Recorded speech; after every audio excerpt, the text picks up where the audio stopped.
why we're here, that's needed. It really is.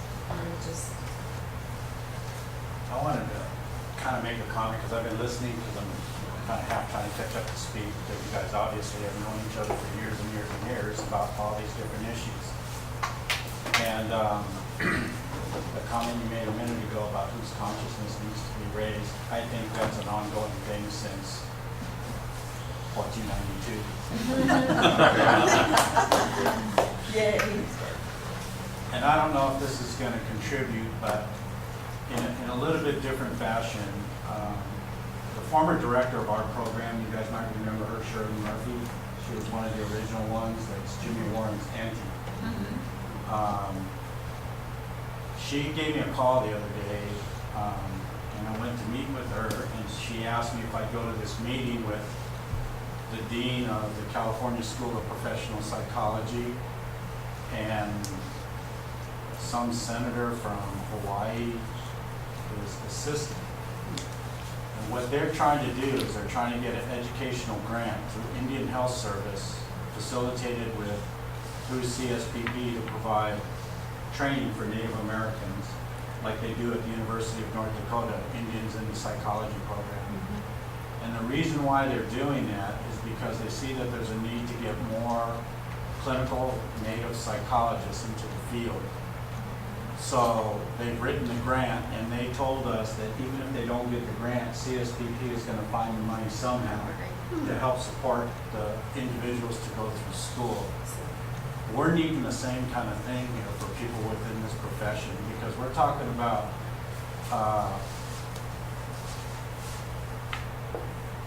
I don't know how to state it any other ways, and I mean no disrespect to anybody, but we're basically talking about two different cultures trying to figure out how to do something. Exactly. And this conversation we're having here, with no disrespect, always goes on throughout the decades when it comes to programs and Native Americans.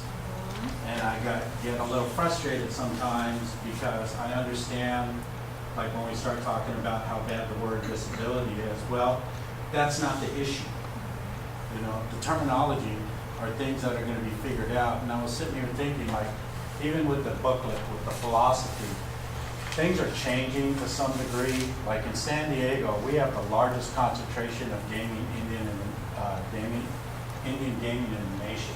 I think there's like 11 or 12 tribal casinos. And on the same hand, the other ones that aren't gaming are still living under the poverty line, although they do get some support from the tribes. Okay, but here's what's changing. When people come to our program, especially when they come from the upper Midwest, my part of the country, and I go, hey, come here, let me show you this. I go, see all them houses over there? And they go, yeah. I go, that's the tribal housing. They're like, get that blank out of here. That ain't tribal housing. I go, yeah, that's their tribal housing. They can't believe it. And they're driving Mercedes-Benz, and they're driving Bentleys, and they're driving Ferraris. That's why I got snagged up here. No. And all the non-gaming Native kids, they're starting to want to be like the gaming kids. They're starting to want things as opposed to what some, and so a lot of things change. And then on my reservation, which we have a casino, but we've never gotten any money from it, I get one check a year and I run around bragging. I got my $300, and that's only because I'm considered an elder now. But on my reservation, it's quite a bit larger than most California tribes also. My reservation, we have over 6,000 enrolled members. So there's a lot of diversity within the tribe itself when it comes to quote-unquote contemporary natives, traditional natives, back and forth natives, traditional spirituality, Christianity, all of those kind of things. And a lot of times, not only when we're working with the tribes, we have to know within the context of that tribe of who we're working, possibly. I'm not real familiar with, especially the Northern California tribes. I don't know how big they are. But all the reservations in North Dakota, they're all big. Port Berthold has 15,000. Standing Rock has 15,000. Pine Ridge has got more than that, 20,000, I think. So they're really, really big, and there's a lot of diversity within the tribe itself. And then what it comes down to, I think, is some of the things that a lot of people that are trying to bring services to the reservation, I think they still don't believe, and I'm not really speaking of anybody in this room, okay? But a lot of people that are service providers trying to come onto the reservation still don't believe that there's historical trauma that affects the attitudes and behaviors of individuals today. You know, like when we talk to people, I tell people there's still over 40,000 Native kids in boarding schools. People are like, what?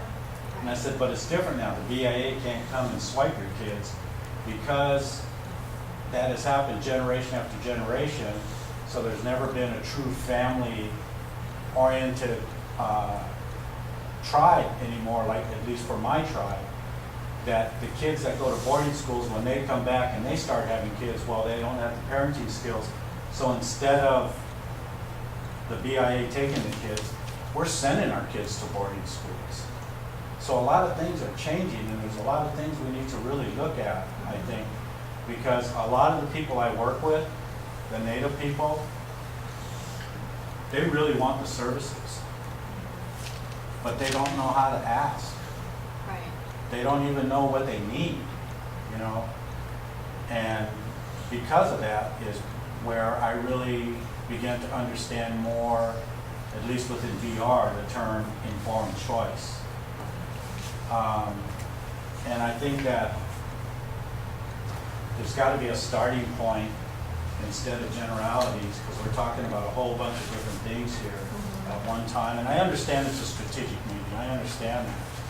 But it should be a foundation somewhere in here that we can start to move forward with that. And I think part of it would be not just consciousness, but also trying to understand levels of, like with myself, I consider myself a reservation urban Indian because I've lived a significant amount of my life on both.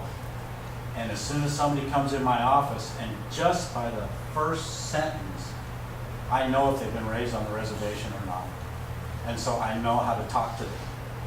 And I know what to refer to. Somebody could come into my office, or when I was working in the hospital, or actually at one of the clinics as a therapist, I knew how to start that conversation with them.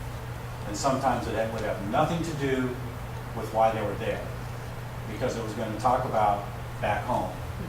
And then next thing you know, it's, oh yeah, I know them, oh yeah, oh yeah, oh yeah. And then you start to continue, and next thing you know, it's 8 weeks later, and they're just so grateful that they came in. Can you teach stuff like that? I don't know. But we can find people that can do that. I've got a guy right now that's going to school to be a substance abuse counselor, and that guy's a natural-born therapist. But he's got so many issues in his life right now, it's real difficult. So I see him once a week just to hold him together to get through the program. But he's doing really well. He's from over in Texas. But you see what I mean? That I think that on one end with the website and everything, I think that's really a really good idea. And I think how to work on that with a lot of the tribes, because like everybody was saying, the younger generations, if you don't get on some of these sites, you have no idea what they're saying, you know, or what they're referring to. And a lot of the kids, the Native kids, at least in our area, and I do understand that it's different because we're located so close to a large city, that even their dress, their music, their demeanor, and everything is nothing what we knew as Native children when we were young. It's nothing like that. You know, I mean, you got to have the golden earring, I mean, a diamond earring, you know, that kind of stuff. And I think that if we could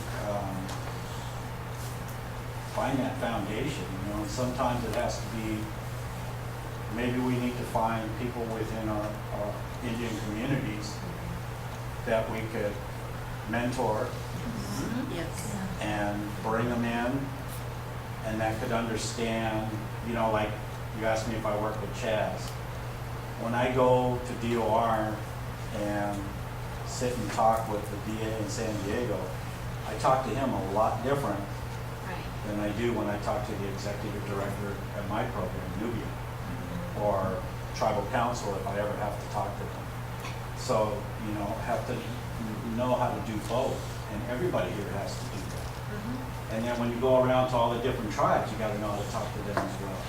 So we gotta know how to do that to implement these kind of strategies in there, because once it starts to get in and starts to work, then more people are gonna start coming around, like they're gonna be looking for the disability lady, you know, and you won't even know who they are. Right.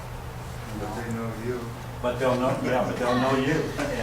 And that's what's happened with our program in the last couple of years now. We're getting, most of our referrals are coming from word of mouth, and I mentioned that earlier. And it's because the services are finally being delivered. And so that goes back to the trust issue. The follow-up, yeah. And that's how come when I first became the director of the program down there, I said, you know how this program was run for the last 13 or 14 years. And I said, so we're going to do a little bit of changing. And they said, what are we going to do? And I said, we're going to think tribally. That's what we're going to do. This isn't our money. This money belongs to everybody that comes into our program and qualifies for it. And we have to hold respect for the ancestors that paid the price for us to be able to do this today. And so I don't know about everybody else, but we do a lot of saging and praying in our office, especially when it gets stressful. And, you know, I see a job on the web looking, helping consumers, and I go, oh, that looks good for me. I'm sure. Yeah, you do that. It's like, oh, you go do that. But I can add at least something to that as far as my employer over the years has made a reasonable accommodation to allow smudging and praying in our scent-free office. So as long as I don't set the fire alarm off, we're good. Or at least Because I- know how to turn it off. Yeah, exactly. Because and again, as an ILC employee, you know, I do a weekly, you know, women's talking circle. So depending on how many people show up or women show up, I do, or I have to hold it at different locations because my branch office in Ukiah is really small, so we don't have enough chairs. But you know, but again, I mean, you know, bringing people in to the agency, but then also meeting, you know, at a park or a different tribal agency or something to utilize services. So One of the things that I wanted to just bring up is that tribal governments are just like any other government agency. Okay? They have their rules and this, that, and the other. And I said longer than that. I was counting 1998 when I started in VR. That's right. So at any rate, since 1998 to this point, and I always think it's 2008, but it's 2010. You know, so at any rate, I've had to argue with different, you know, every 2 years we have a different council. Then every 2 years I got to go in and say, you don't have the right to know. Confidentiality is a big issue in the tribal government. They want to know why you bought that, who you bought it for, and what's their disability, what's this, what's that, or we're not going to approve it. I said, well, you don't have the right to disapprove it. You already gave our program, we're the designated state, and we're the designated tribal unit. And they gave us all authority to approve or disapprove services to our population, not them. And they don't like hearing that. And so, just like the governor, I mean, if you went and told Arnold to take a fly and